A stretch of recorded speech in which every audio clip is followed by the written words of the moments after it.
Hello dear learners, बहुत बहुत स्वागत है आपका द व्हाइट बोर्ड चैनल पे। जहां आज की वीडियो में क्वेश्चन नंबर 96 हम सॉल्व करने वाले हैं, जो बीपीएससी टीआरई 3 टीजीटी मैथमेटिक्स का क्वेश्चन है। क्वेश्चन आपको यहाँ पे दिखाई देगा, मैं पढ़ के बता देता हूँ। एक सिक्के को 2 बार फेंक कर कम से कम एक सिर प्राप्त करने की प्रायिकता है। सिर प्राप्त करना, सिर बोले तो हेड की बात कर रहा है, हेड और टेल की बात कर रहा है।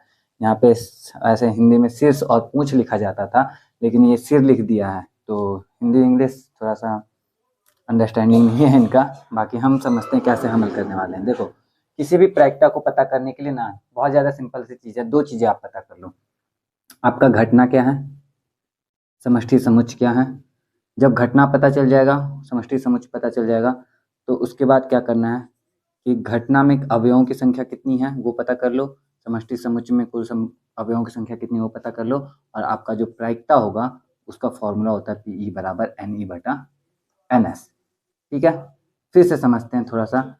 एस की बात करते हैं। एस हम समष्टि समुच्चय कहते हैं, इंग्लिश में सैंपल स्पेस कहते हैं। समष्टि समुच्चय क्या होता है कि किसी भी घटना के घटित होने वाले कुल जितने परिणाम हो सकते हैं, घटित होने घटना में मतलब सॉरी किसी भी क्या था यार, ये कुल संभव परिणाम जो होते हैं, कोई भी काम करते हैं तो उसके कुल संभव जितने, जैसे सिक्का उछाल रहे हैं, एक सिक्का जब हम उछालते हैं तो उसके लिए कुल कितने परिणाम हो सकते हैं, उनका जो समुच्चय होता है उसको हम एस से, समष्टि समुच्चय से निरूपित करते हैं। जैसे एक सिक्का अगर हम उछालेंगे तो 2 ही परिणाम आ सकते हैं, या तो हेड आएगा या तो टेल आएगा। इसमें समष्टि समुच्चय में एच और टी आ सकता है और कुछ नहीं आ सकता।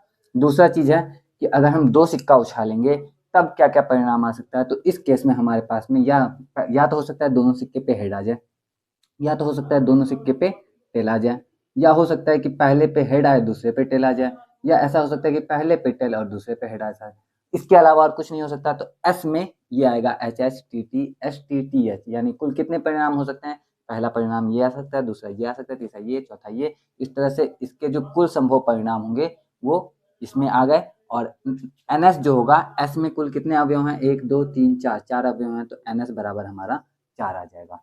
कोई दिक्कत नहीं, आगे बढ़ते हैं। ई मतलब होता है घटना। घटना मतलब जो भी परिणाम हमें चाहिए होता है वो घटना के अंतर्गत आता है। हमें कोई भी परिणाम ई से भी लिख सकते हैं, इसको एफ से भी लिख सकते हैं। ई बस लिख देते हैं ऐसे ही लिखने के लिए कि हमें परिणाम कौन सा चाहिए, हम कौन से परिणाम की इच्छा रखते हैं। हमें पूछा गया है कि एक सिक्के को 2 बार फेंक कर कम से कम एक सिर प्राप्त करने की प्रायिकता क्या है। तो हमें परिणाम चाहिए कि कम से कम एक सिर आ जाए। एक सिर मतलब एक हेड आ जाए, एक ऐसा घटना जिसमें कम से कम एक हेड आ जाए।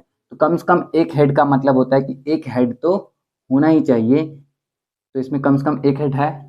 दूसरा एच टी की बात करें तो इसमें भी कम से कम एक हेड है।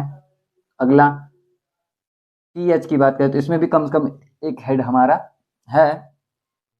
इसके अलावा और कुछ है जिसमें कम से कम टी टी बचता है हमारा टी टी, इसमें एक भी हेड नहीं है, तो ये हमारा नहीं आएगा इस घटना में, और ये हो गया हमारा खत्म। तो एक ऐसी घटना जिसमें कम से कम एक हेड आ जाए वो हमारे पास कितनी हो गई, 1 2 और 3। तो एन ई जो हो गया हमारा वो हो गया 3। ठीक है, और प्रायिकता, इसी घटना के घटित होने की प्रायिकता हमसे पूछा है, इसलिए P of E, probability of ई।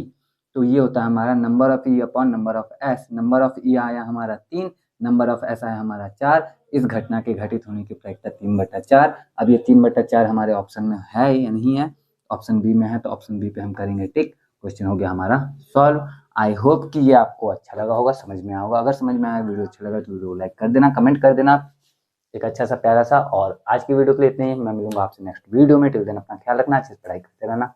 जय हिंद।